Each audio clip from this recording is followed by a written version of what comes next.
Les Pyrénées. De l'océan Atlantique à la Méditerranée, des grandes hêtraies du versant français aux sierras des contreforts espagnols, la variété des climats et des milieux a forgé un espace montagnard unique en Europe.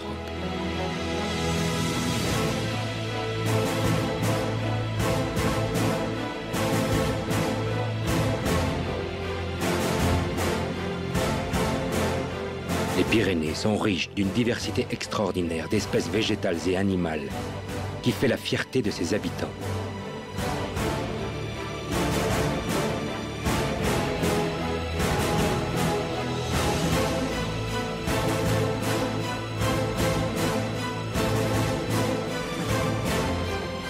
Voilà de nombreuses années que nous arpentons ces territoires et que nous côtoyons les hommes et les animaux qui y vivent.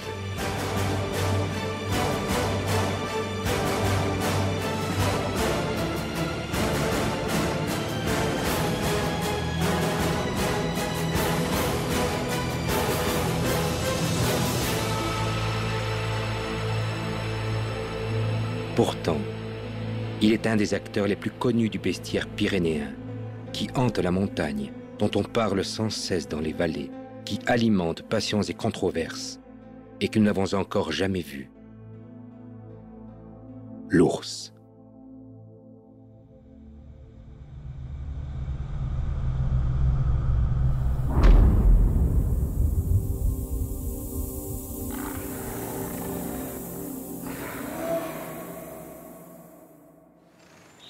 L'ours est le plus grand mammifère d'Europe, omnivore opportuniste dont l'alimentation est à 80% d'origine végétale.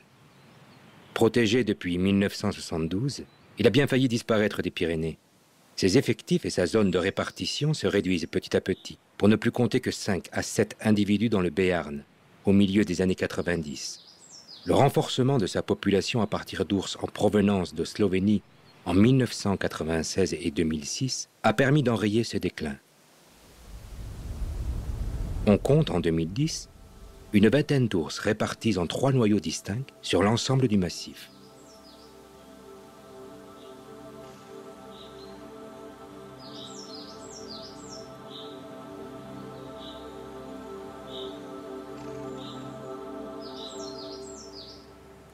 De sujet passionnant, l'ours est devenu sujet passionnel. Comment la présence d'une vingtaine d'ours dans les Pyrénées peut-elle susciter autant de passions et de controverses? Animal nuisible pour certains, roi des animaux ou symbole des Pyrénées pour d'autres, quelle est la place de l'ours dans notre imaginaire? Aidés de spécialistes, nous nous sommes lancés dans une enquête depuis les Pyrénées jusqu'en Slovénie et en Italie pour mieux comprendre.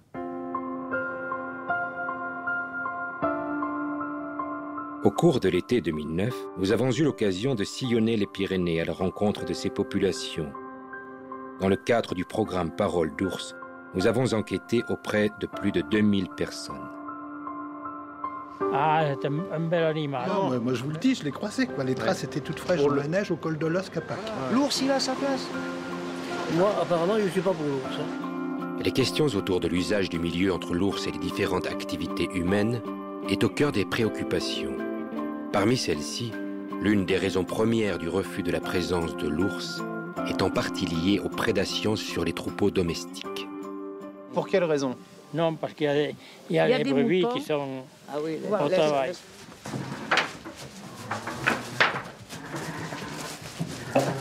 La brebis est un animal domestique, on a domestiqué il y a très longtemps, quoi. Donc c'est quand même l'homme qui l'a introduit sur le domaine de la haute montagne, dans les conditions actuelles, quoi. Donc elle ne rentre pas à l'heure actuelle dans un écosystème de la haute montagne, donc elle se blesse par rapport au milieu naturel, et donc c'est l'homme qui l'a amenée, c'est l'homme qui doit également l'accompagner, quoi, à assurer un meilleur suivi sur les durées d'été, quoi. La position idéale, ce serait de pouvoir travailler avec un berger. Alors bon, d'une part, on embauche quelqu'un, donc ça a une valeur sociale qui est quand même très intéressante. Et l'autre côté, encore plus intéressant, si ce n'est le suivi au quotidien de notre troupeau et le travail qui sera fait avec ces bêtes, c'est également la mise en valeur et l'entretien de l'espace qu'on pourra effectivement revendiquer, puisqu'à partir du moment où il y aura une présence constante sur un troupeau, il pourra lui également gérer, quoi, la pousse de l'herbe en fonction du temps, en fonction des endroits à utiliser, à faire pâturée par le troupeau. Donc effectivement, quoi, on remet, la boucle est un peu bouclée dans le sens où on remet toutes les composantes de la vraie utilisation de l'estive dans toutes ces données, quoi, qu'elles soient sociales, économiques, environnementales et en gestion du troupeau, technique pure, quoi. Bon, maintenant on va se mettre en tenue de travail. Il y a trop de passion autour. Et ce n'est pas un vrai débat, je trouve. Qu'on respecte ceux qui y sont. Bon, ils y sont, ils y sont. Bon, au début, ça a été un peu choquant parce que le montagnard a horreur qu'on lui impose quelque chose.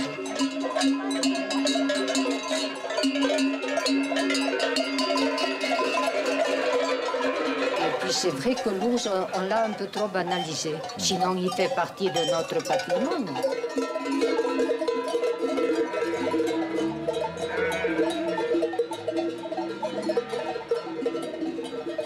Je suis né, je suis de Sayang. C'est le Remajou appartient à Sanary Sayang.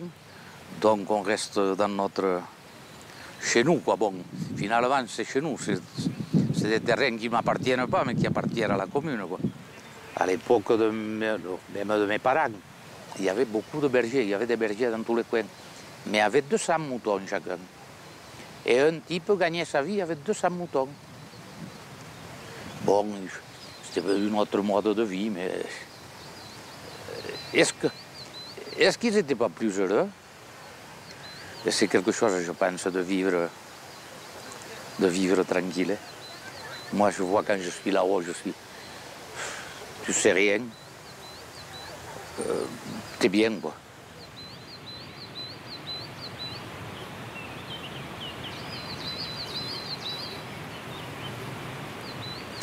Je ne suis pas pour l'ours.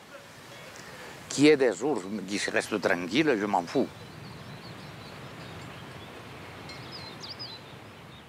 On estime la population d'ovins dans les Pyrénées à peu près 570 000 ovins dans les Pyrénées. Je crois que c'est 100 000 bovins. Les pertes liées à l'ours dans tout ce cheptel-là varient entre 150 et 300. Quand je parle de 300, ce sont les bêtes qui ont été vraiment indemnisées au titre du préjudice causé par l'ours. Et 300, c'est la fourchette la plus haute.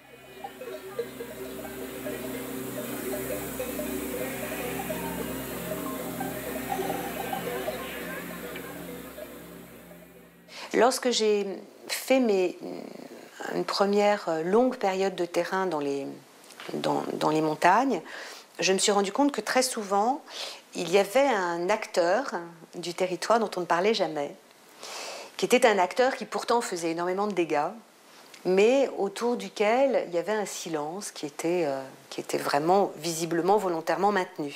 Cet acteur, qui était un chien, donc un animal domestique, en fait, ce chien pouvait tout à fait divaguer dans les montagnes, en général en meute.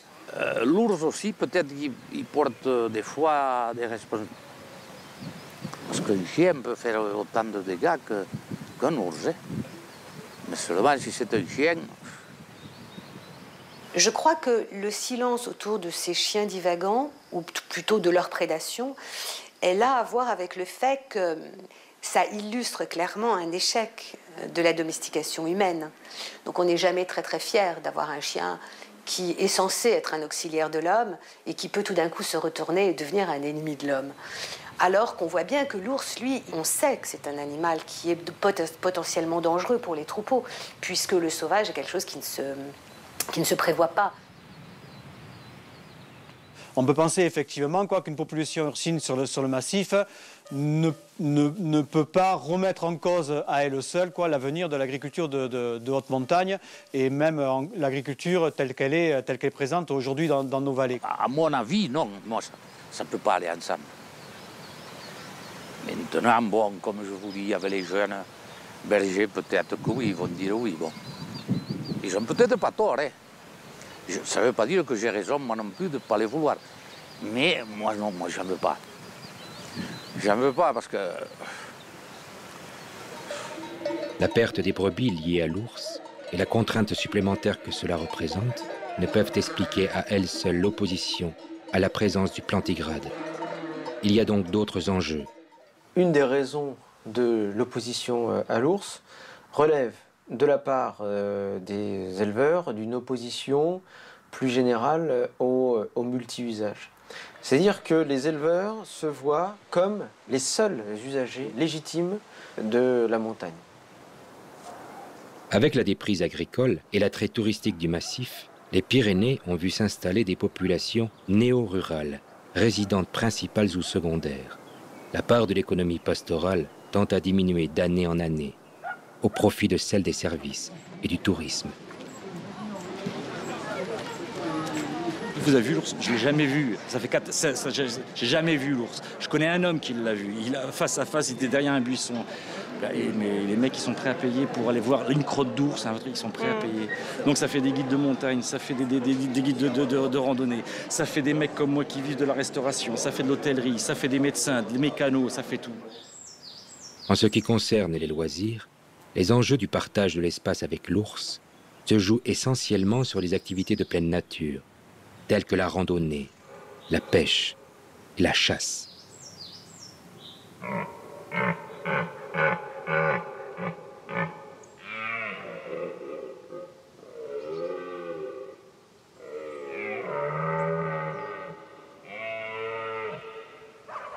Les chasseurs sont les seuls usagers de l'espace montagnard qui peuvent avoir un impact direct sur la population d'ours. Donc la commune de Melle, c'est quoi? C'est à peu près une centaine d'habitants qui vivent à l'année. Un territoire qui s'étend sur environ 5000 hectares. On commence à altitude de 500 mètres au niveau de la douane et on arrive au point culminant le Crabère à 2639 mètres. Nous, dans la commune, notre attitude, lorsqu'on fait une battue, on essaye de se renseigner. Je demande à chaque administrateur pour siéger aux conseils d'administration d'organiser au moins une fois par an une battue.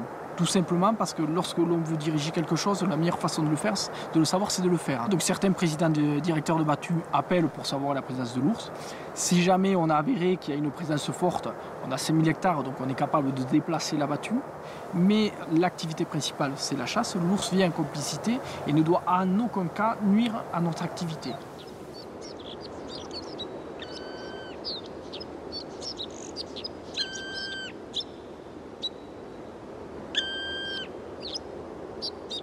D'autres acteurs font un usage professionnel de la montagne et ont un impact sur la gestion du milieu, notamment par l'exploitation forestière.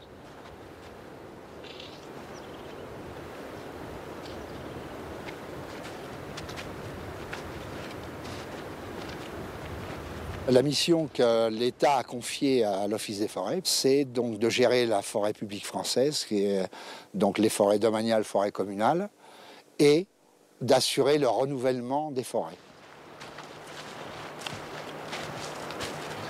Les éleveurs utilisaient les espaces donc supraforestiers. Les cultivateurs, ou les éleveurs qui faisaient leur foin, le fond de vallée, mais des versants entiers, surtout dans les endroits les plus rudes, les plus escarpés, ont été très peu, ont été fréquentés parce que les gens passaient dedans, mais ont été très peu utilisés. Et c'est là que se réfugie cette biodiversité pyrénéenne, qui est représentée donc par les espèces phares que sont le grand tétras, le picado blanc, la chouette de Tegmalm et l'ours brun, qui lui forcément a retrouvé ces refuges-là puisque c'était les endroits les moins fréquentés. Si on trouve en forêt une ours avec son ourson, à ce moment-là, on met fin à tous travaux, on recommande, on boucle un périmètre en quelque sorte. Après, pour ce qui est de la population donc des mâles ou des femelles non suitées, on n'a plus de recommandations très particulières, puisque nous, Office national des forêts, nous ne gérons qu'un tout petit bout de l'espace. Au-delà des usages, ces différents acteurs ne portent peut-être pas le même regard sur leur environnement naturel. N'y aurait-il pas notamment différentes façons d'envisager le monde sauvage? Sauvage, ça vient de silva, la forêt. Et sauvage, ce qui relève de la forêt, où vivent des bêtes sauvages, où vivent bien évidemment des espèces végétales non cultivées, où se réfugient les hors-la-loi, etc. Donc c'était tout un imaginaire très ancien, qui est encore une fois lié à la colonisation romaine. Et tout cela est évidemment propre à l'Occident et ne se retrouve pas dans d'autres régions du monde. L'opposition entre un sauvage qui n'aurait jamais été transformé par l'homme et un univers domestique n'a même pas de sens d'un point de vue technique, scientifique, si vous voulez. On sait maintenant qu'il n'y a pratiquement pas d'endroit dans le monde qui ne soit pas anthropisé, qui n'ait pas été profondément transformé par la marque de l'homme, y compris l'Amazonie.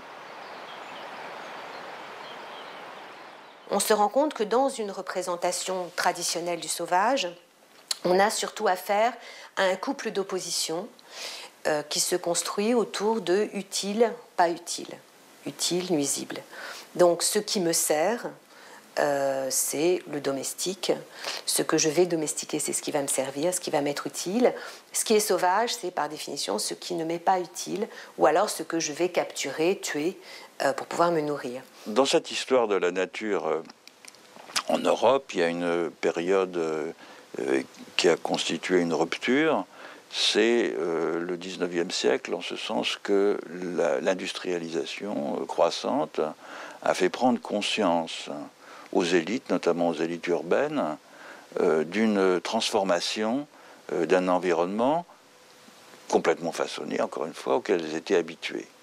C'est très très manifeste au 19e siècle, dans la peinture, dans l'art des jardins, et dans la volonté de commencer à préserver contre les atteintes et la destruction d'une industrialisation massive, certaines portions de l'environnement. Et c'est comme ça que naissent les premiers parcs naturels. C'est en particulier le premier aux États-Unis à la fin du 19e siècle.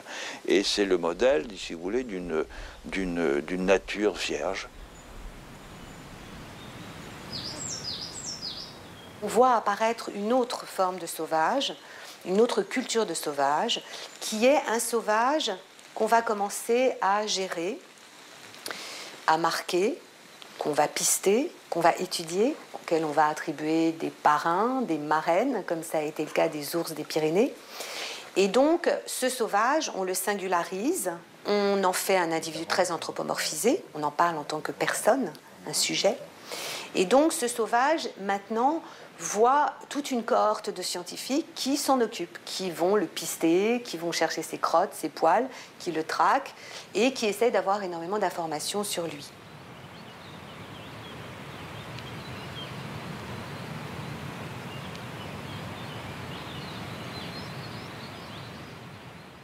On est maintenant dans une nouvelle culture du sauvage qu'on ne connaissait pas il y a encore 50 ans.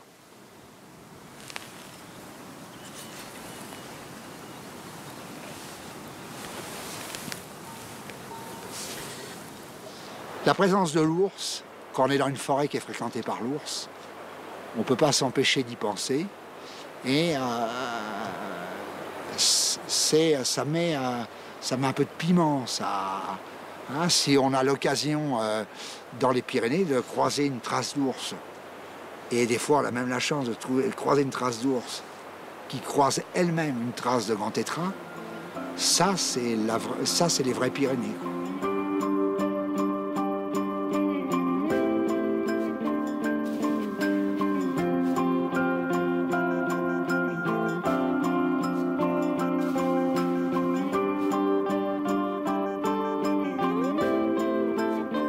L'ours pourrait donc être, pour une partie des usagers de la montagne, le symbole d'une nature sauvage, alors que pour d'autres, il s'oppose à la maîtrise de l'espace. Mais en plus, la perception de l'ours a évolué au cours de l'histoire. Le roi des Pyrénées. L'ultime sauvage dans ce cas-là. L'ultime sauvage, On dirait plutôt le roi des animaux.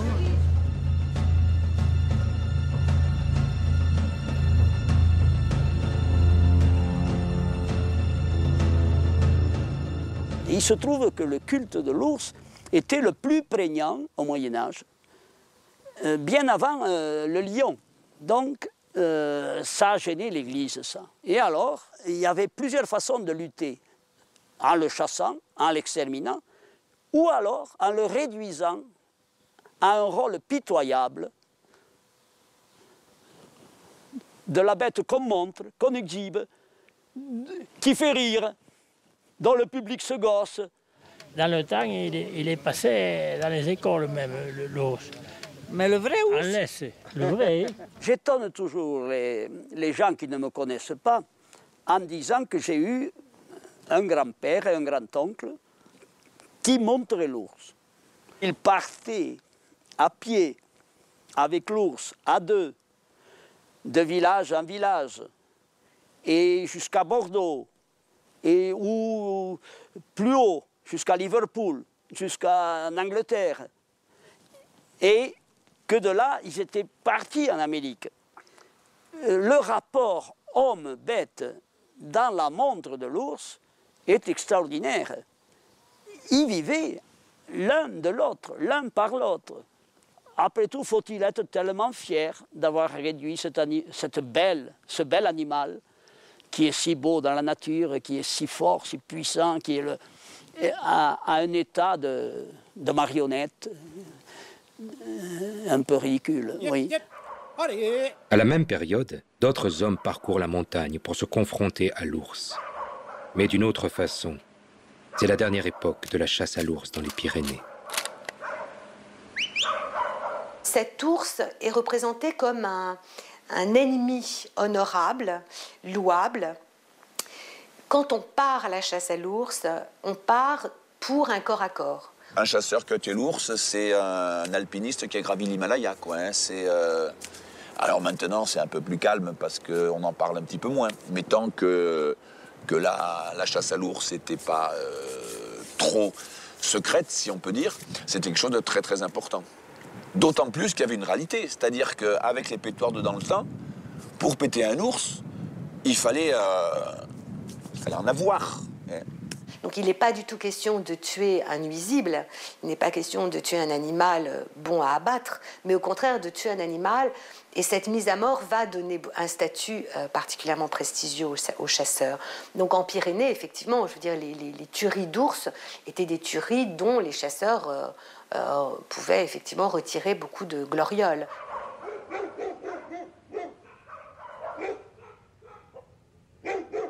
Au début des années 60, la nouvelle culture du sauvage fait son apparition en France. Et en une génération, le statut du chasseur d'ours va changer. Je fais partie de cette génération qui a vu les derniers ours morts tués légalement dans les dernières battues légales. Et je me souviens du dernier ours, du seul, que j'ai vu dans les années 60, exposé devant l'hôtel. J'avais 4 ans. C'est un moment inoubliable, mais de grande tristesse, quoi. Cet animal superbe, là, étendu sur 2 chaises. Ouais, c'était un triste trophée.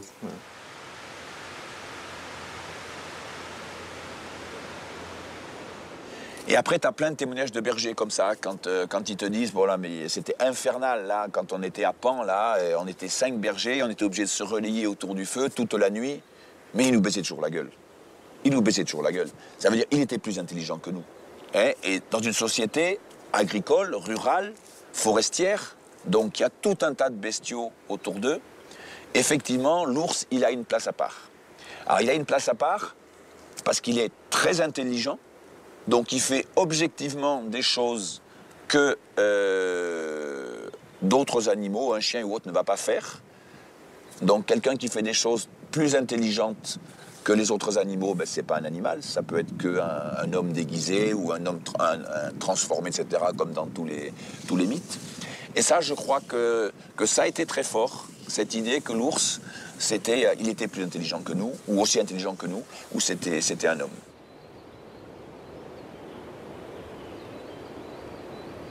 L'ours, dans le bestiaire pyrénéen, semble tenir une place particulière, renforcée par une ambivalence entre son caractère de protecteur et d'agresseur potentiel.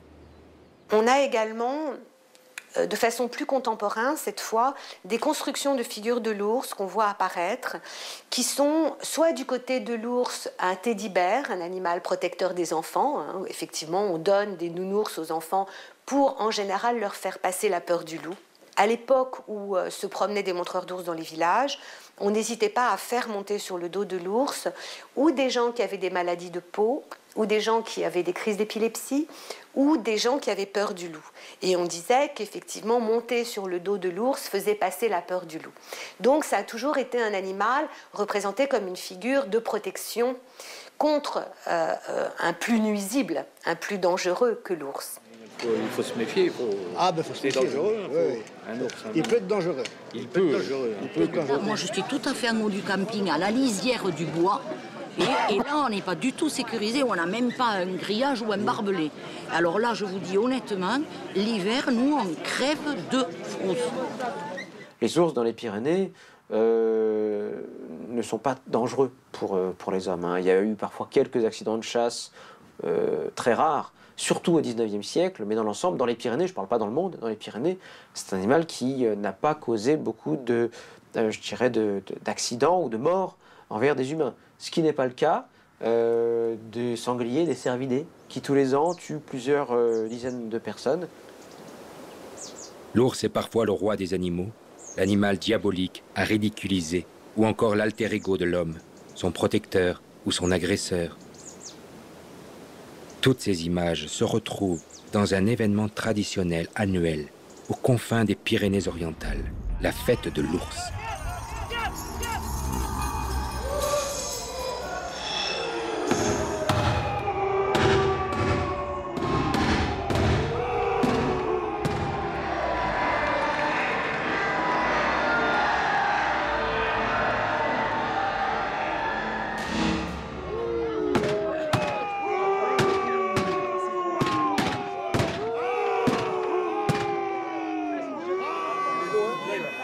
Cette fête rejoue l'histoire de Jean de l'Ours. La plus ancienne évocation de ce rite remonte au XVe siècle. La sortie de tanière de l'ours au début du mois de février marque la renaissance de la vie et la fécondité. L'ours, homme déguisé et grimé, descend dans le village à la recherche d'une compagne qu'il mâchure de noir pour la rendre féconde.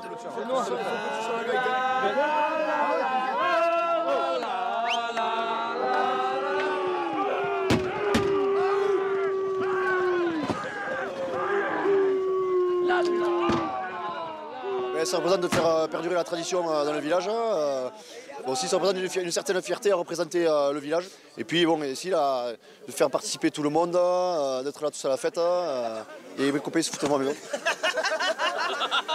Voilà, il y a ça aussi, ça fait partie du jeu. Non, et puis c'est quand même une fierté parce que tout le monde ne peut pas faire l'ours, quoi. Tout le monde n'aura pas l'occasion de faire l'ours, donc je prends ça à cœur et j'essaie de m'appliquer pour le faire. Voilà.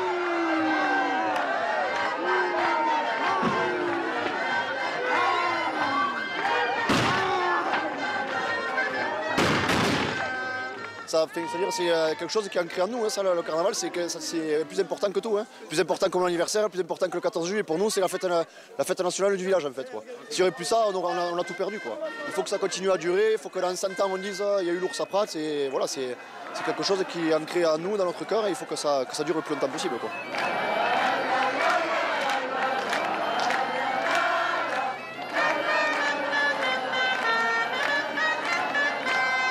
La fête de l'ours donne une alternative à la vie sociale moderne qui est suffisamment attractive pour que les gens du village se réfugient dans des valeurs traditionnelles et dans leur culture du terroir qui leur donne toutes les satisfactions du genre « avant c'était mieux ». Alors on a ça lorsque vous demandez à des personnes des justifications. Pourquoi ils font ceci, pourquoi ils font cela. Rapidement, ils vont vous dire « je le fais parce que ça se faisait comme ça l'an dernier ». Et pourquoi ça se faisait comme ça l'an dernier? Parce que ça s'est toujours fait. Et pourquoi c'est toujours fait? Parce que mon père m'a dit que ça se faisait. Bon, maintenant, il y a des trucs qui ont changé, mais enfin, on va essayer de le refaire. Donc la justification, elle est tautologique, elle est bouclée sur elle-même.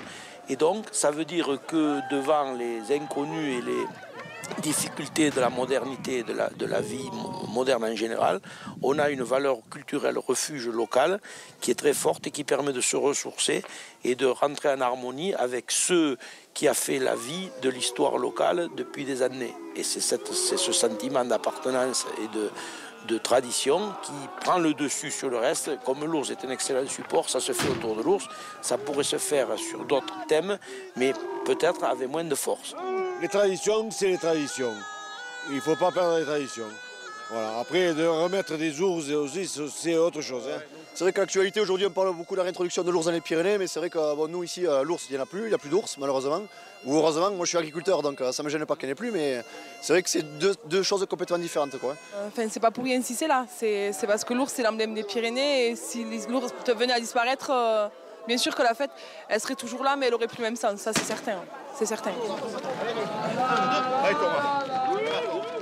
Le rasage représente une humanisation de l'animal, que l'on va débarrasser de toute cette noirceur, symbole de sauvage. Une fois cet ours rasé, on va pouvoir en faire un homme que l'on va marier à une fille du village. Un ours qui va être humanisé, désensauvagé et qui va d'une certaine façon représenter l'autre de l'homme dans un monde sauvage. La fête se termine par la danse de l'ours avec cette jeune femme. Cet ours est là pour signifier notre alter ego, dans un monde différent du nôtre, mais le plus semblable des différents. Quand on compare tous les animaux, le meilleur candidat à jouer ce rôle, c'est l'ours, parce qu'il a plein d'atouts que les autres n'ont pas. Si vous prenez le loup, il va en bande. Donc il va en bande. Du moment qu'il va en bande, c'est qu'il semble moins fort, tandis que l'ours, il est solitaire. De plus, un ours ressemble à un homme. Quand vous dépouillez un ours et vous le mettez en position verticale, on pourrait se demander si ce n'est pas un homme. Et il a le fait surtout qu'il soit bien entendu plantigrade et qu'il se tienne debout, etc. Donc il est au sommet de la chaîne des prédateurs, il est réputé fort, il est réputé ressembler à un homme. Il y a plein d'autres attributs qu'on lui donne, lui faisant une similitude avec l'humain. Et ces caractéristiques anthropomorphiques qu'il dispose en font le candidat idéal pour jouer ce rôle. En plus de ses qualités, je dirais, anthropomorphique, il a aussi une présence effective dans tout l'hémisphère nord. Et vous trouvez des fêtes de l'ours, ou des cultes de l'ours modernes, on dira, ou des manifestations autour de l'ours, dans tout l'hémisphère nord, particulièrement dans les endroits où il y a pu y avoir, évidemment, des vrais ours, comme les Pyrénées, etc.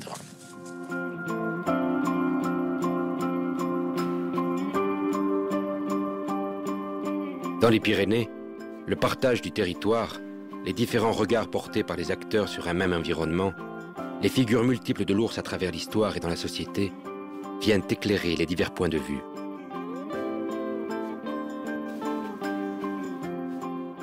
Et ailleurs, comment cela se passe-t-il? Nous nous sommes rendus en Slovénie, terre d'origine des ours, réintroduits dans les Pyrénées. La Slovénie couvre une superficie de 20 000 km², soit l'équivalent du massif pyrénéen, et culmine à 2864 mètres d'altitude. Le pays compte 2 millions d'habitants.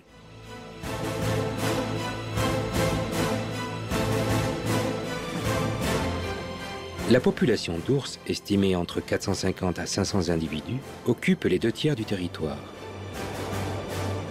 La plus forte concentration se situe au sud-ouest, dans la région de Kočevje, avec une densité d'environ 1 ours pour 10 km², soit une densité 33 fois supérieure à celle des Pyrénées.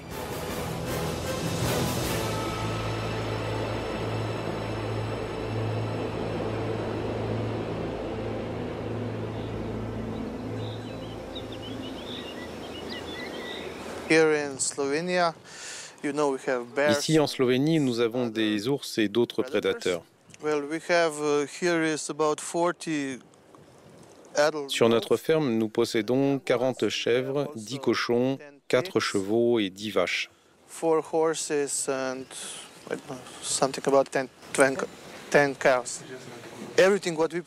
Nous essayons de vendre toute notre production à la ferme ou sur les marchés. Le troupeau reste ici durant l'hiver.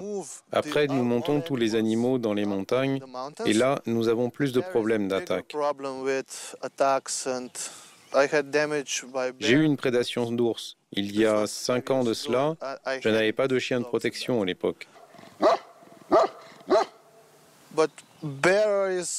Il est relativement facile de se protéger de l'ours, comparativement au loup. Il suffit d'avoir des clôtures électriques bien installées et avec une bonne puissance. Notre travail est basé sur le fait de vivre avec les prédateurs plutôt que de les combattre.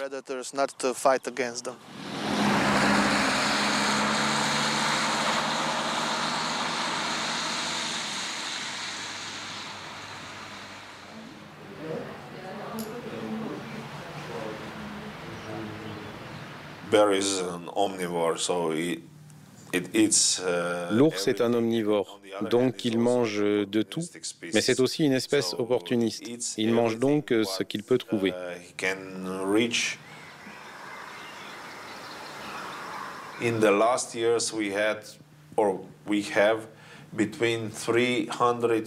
Ces dernières années, nous avons entre 300 et 800 dommages répertoriés. Et cela porte essentiellement sur les champs, les récoltes céréalières et les vergers.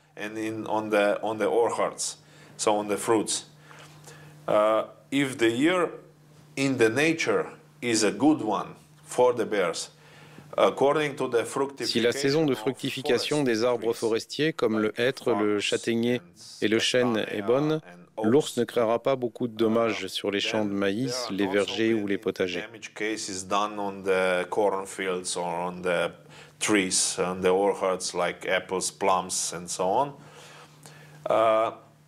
This is one way. On the other way, we have, let's say, En plus de cela, chaque année, nous avons en moyenne entre 300 et 400 moutons tués par l'ours. Je pense qu'il n'y a pas de différence de régime alimentaire entre l'ours dans les Pyrénées ou en Slovénie.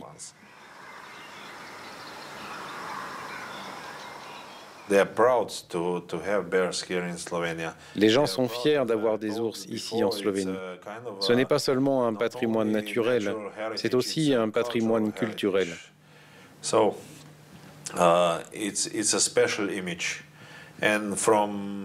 L'ours représente quelque chose de spécial depuis les temps anciens. Il représente un animal bon. Pour découvrir comment les habitants de Kočevje cohabitent avec les ours, nous nous sommes rendus un dimanche dans les montagnes qui surplombent la ville, à la rencontre des randonneurs locaux.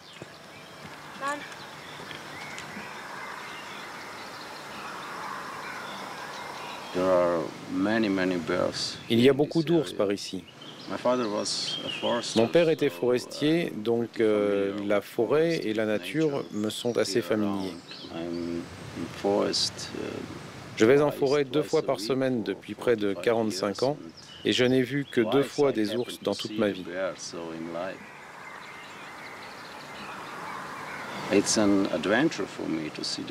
C'est une aventure pour moi de voir un ours. Je suis heureux de pouvoir voir un ours dans la nature. Si vous voyez des oursons, vous devez attendre ou faire demi-tour. C'est le seul cas potentiel d'attaque par la mer. À ce que je sais, en 40 ans, ce n'est arrivé que 2 fois dans toute la zone que quelqu'un se retrouve dans cette situation.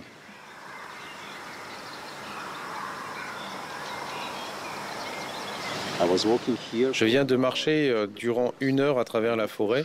Je suis certain qu'il y avait au moins 2 ou 3 ours à moins de 300 mètres autour. Ils ont dû m'entendre et ils sont partis. Ils ne m'ont rien fait.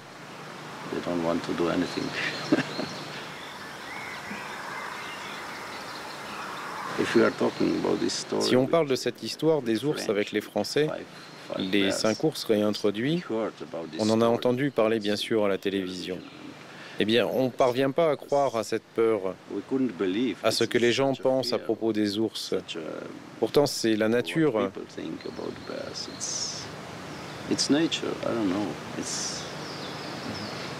Le problème, c'est peut-être qu'il n'y a eu que 5 ours.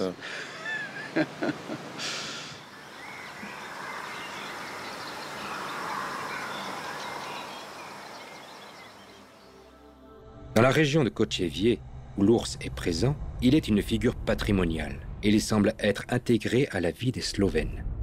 Nous prolongeons notre enquête jusqu'en Italie, dans la zone du parc national des Abruzzes, une région pastorale et touristique.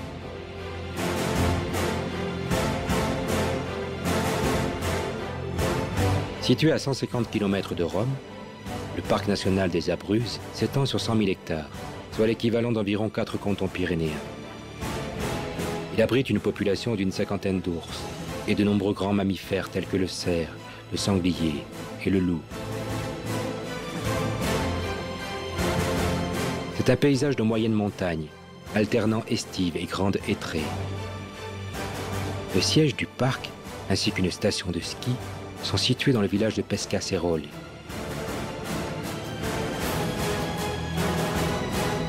L'ensemble du territoire est fréquenté par 2 millions de visiteurs par an et a su maintenir une activité agro-pastorale.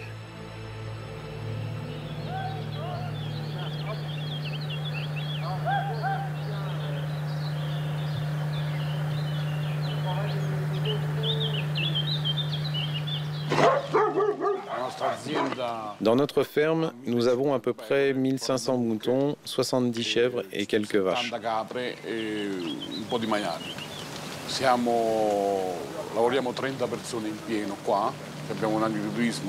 Nous sommes 30 personnes à travailler sur l'exploitation agricole et nous avons une ferme auberge où nous servons notre viande et nos fromages, des produits de qualité.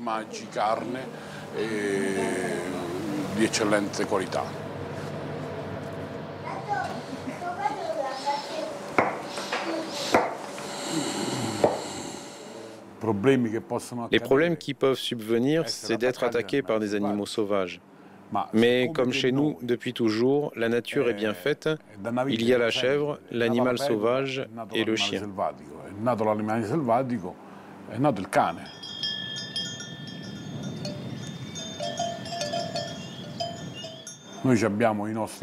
Nous avons nos chiens de berger des Abruzzes qui protègent les troupeaux.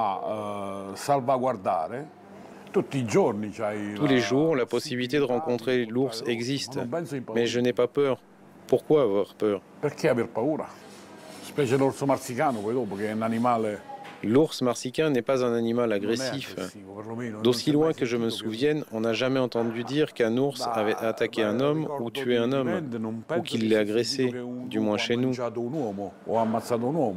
O che un orso abbia aggredito un uomo, perlomeno da noi, da mente umana. Ho iniziato a finire così e lo sai che gli avevi detto?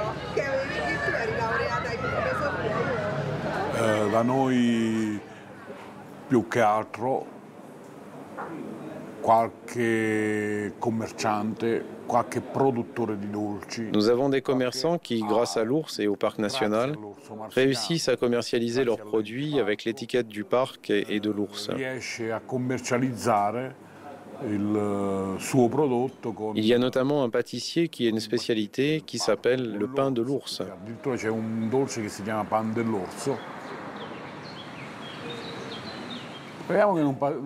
Espérons qu'ils ne disparaîtront pas. Personnellement, ils ne me gênent pas et je ne pense pas qu'ils gênent quiconque. Espérons qu'ils ne disparaîtront pas. C'est le désir de tous.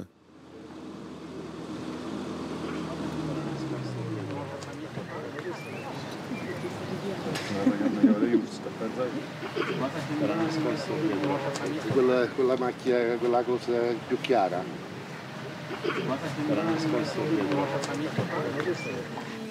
A parte che l'orso è un animale molto bénévole, nel senso che non attacca l'uomo. L'ours est un animal bienveillant qui n'attaque pas l'homme. Nous venons de Naples chaque fin de semaine dans l'espoir de le voir. Ogni fine settimana a caccia, insomma, dell'orso.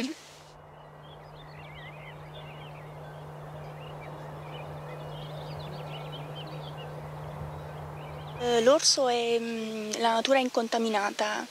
L'ours symbolise la nature préservée, ce que l'homme n'a pas encore détruit. Praticamente.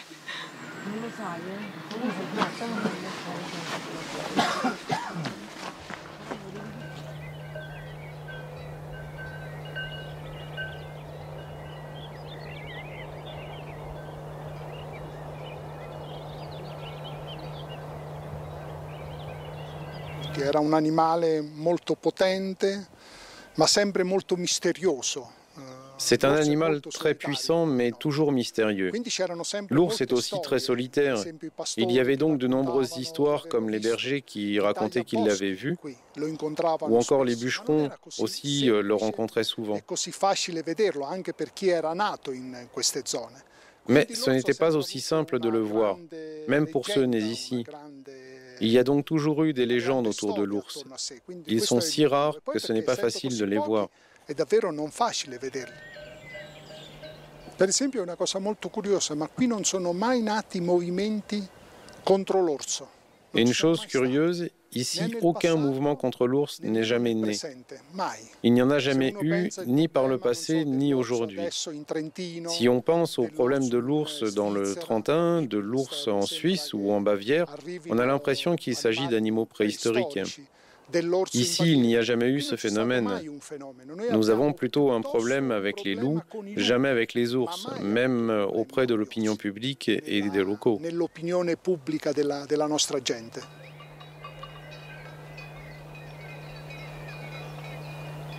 Come si fa a conciliare la modernità e l'orso? Comment faire pour concilier la modernité et l'ours, là où la modernité signifie qu'il n'y a plus de bergers, d'agriculteurs ni de maïs?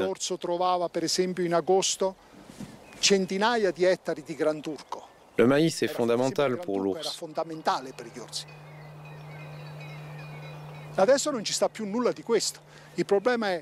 Le problème est comment faire survivre les ours sans les chèvres et sans les champs. C'est ça le problème.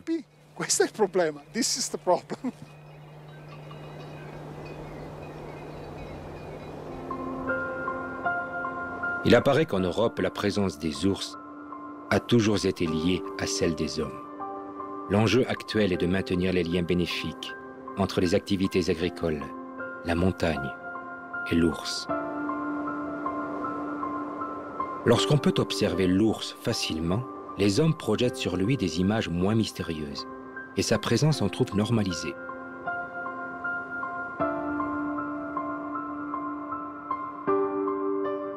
Dans les Pyrénées, les observations d'ours étant rares, elles créent une curiosité.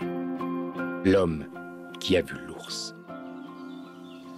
À 6h moins le quart du matin, dans la Combe, en face de moi, en plein découvert, là je vois Vala arriver avec 2 oursons. Donc là, le sentiment que j'ai, spontanément, il est plutôt de me dire que personne ne va me croire. Plus que de me satisfaire de ce que je vois. Sentiment complètement ridicule, mais pourtant c'est la réalité. Donc ce que j'ai vu, en fait, c'est Vala qui marche tranquillement au milieu de la pelouse sur une pente relativement inclinée. Et les oursons qui courent derrière elle, qui la devancent, qui l'attendent. Elle continue à avancer vers eux sans trop se préoccuper de leur présence. Et eux, un petit peu comme quand on va se balader en montagne avec un chien qui court un peu dans tous les sens. Et voilà, les oursons, ils faisaient un peu pareil. Elle a traversé une bande de forêt dans laquelle elle disparaît. Et juste après, il y a une clairière. Donc là, j'observais la clairière en me disant, je vais la voir ressortir. Et à ma grande surprise, c'est certainement l'autre ours que j'avais vu la veille au soir qui sort en courant de cette clairière, qui descend dans la clairière. C'est un endroit qui est très incliné. Et qui regarde vers le haut, et en haut de la clairière, Vala sort avec les 2 oursons, sort des sapins. Un sentiment un peu bizarre de cette observation, où simultanément dans les jumelles j'observe 4 ours. Vision quand même extraordinaire, et que je souhaite à beaucoup de gens qui s'intéressent à cet animal, et c'est quand même quelque chose d'extraordinaire.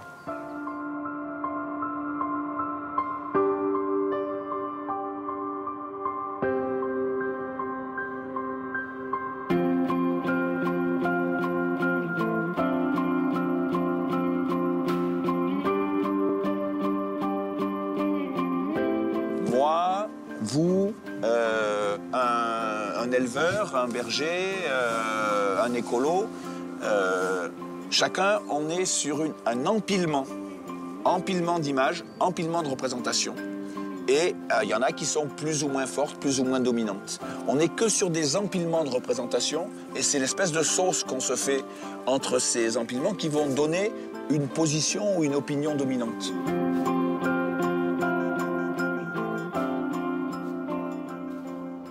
L'ours, c'est une part de notre imaginaire, c'est une part de notre liberté, c'est une part de notre patrimoine. Mais pour certains d'entre nous. Et on peut très bien comprendre que pour d'autres, ce soit une part négative de leur imaginaire, de leurs images. Mais si je parle de moi, effectivement, pour moi, l'ours, c'est une part considérable de mon imaginaire et de ma liberté. Les différents regards que nous portons sur l'ours sont d'autant d'interprétations et d'imaginaires que nous projetons sur lui. Le partage de l'usage du territoire est notamment le fruit de différentes conceptions de notre environnement. En Europe, les hommes et les ours ont partagé depuis toujours une longue histoire commune, qui ne perdure aujourd'hui que dans quelques massifs montagneux.